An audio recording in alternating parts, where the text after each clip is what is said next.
Apa yang bodoh bagi dunia, aku akan pakai mempermalukan orang cerdas. Saudara, Tuhan tidak pernah tertarik dengan orang cerdas. Tuhan tidak pernah tertarik dengan orang kaya. Tuhan tidak pernah tertarik, saudara, dengan orang yang memiliki ilmu yang sangat tinggi. Tetapi yang dia tertarik, dia bilang, apa yang bodoh bagi dunia, aku bisa pakai untuk mempermalukan orang-orang yang pintar. Amin. Ya. Mungkin di mata dunia, di mata orang-orang yang ada di sekitar, mungkin Nani orang yang tidak terpandang. Mungkin kamu orang yang selalu dihina. Mungkin kamu orang yang tidak terpakai. Tapi Tuhan bilang, apa yang bodoh bagi dunia, apa yang tidak terpandang, aku akan pakai dia mempermalukan orang-orang yang cerdas. Makanya Tuhan ingin bangkitkan kembali apa yang ada padamu. Tuhan bilang begini, peganglah apa yang ada padamu, jangan sampai mahkotamu diambil oleh orang lain. Pegang, saya juga ini orang bodoh. Tetapi saudara, karena saya ini orang bodoh yang dipakai, dipilih oleh Tuhan, Tuhan urapi saya, makanya saya bisa berhikmat. Firman Tuhan bilang, takut akan Tuhan, permulaan segala hikmat dan pengetahuan. Berarti kecerdasan itu bisa Tuhan berikan kalau kita takut akan Tuhan. Amin. Jadi kepintaran itu, saudara, tidak bisa diberikan oleh orang dunia, tapi hanya Tuhan yang sanggup memberikan kecerdasan bagi kita. Saudara teringat, kenal Nono? Viral kan? Anak umur 8 tahun kelas 2 SD, juara matematika seluruh dunia. Bahkan artis-artis pun kalah. Betul nggak, Bu? Oh, artis-artis yang pakai kalkulator pun kalah bertanding dengan dia matematika. Terus ditanya wawancara, kenapa kamu bisa sepinter ini? Dia bilang, setiap hari di pagi hari, mama saya suruh membaca Alkitab dan berdoa. Itu aja. Membaca Alkitab dan berdoa. Itu rahasia kepintaran.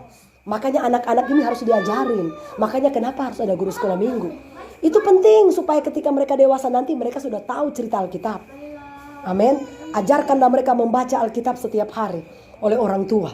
Walaupun mereka masih kecil. Grace ini saya ajarin dia berdoa. Pernah saya posting dia berdoa. Walaupun mungkin kata-katanya belum terlalu jelas. Tapi saya percaya bahwa satu saat nanti Tuhan akan berikan mujizat buat dia. Amin. Sampai sekarang saya masih tetap berharap. Haleluya. Seperti Abraham, saudara, ketika Tuhan menjanjikan akan beri anak. Berapa tahun, Bu, dia berapa anak?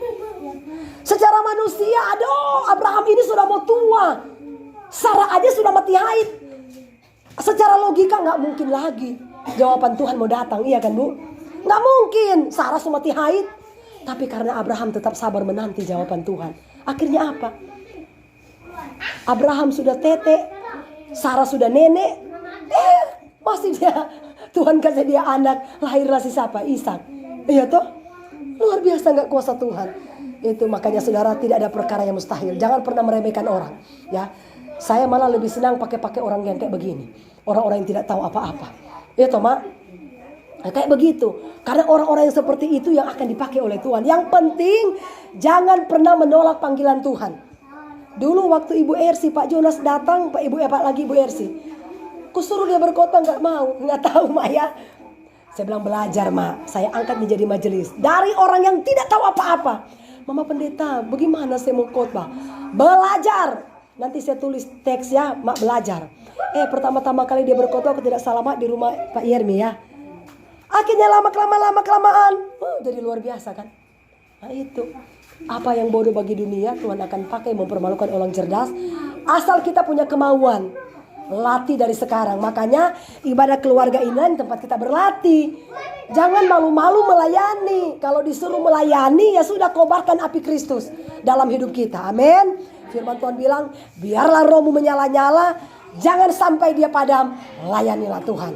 Yang pasti jangan pernah merasa kita bodoh, jangan pernah merasa kita rendah diri, jangan pernah merasa orang tidak pernah menghargai kita. Walaupun manusia menolak, tapi ada Tuhan yang menyambut kita. Haleluya. Ya, yang penting kobarkan api dalam hidup kita. Biarlah rohmu menyala-nyala. Amin. Tuhan berkati kita semua.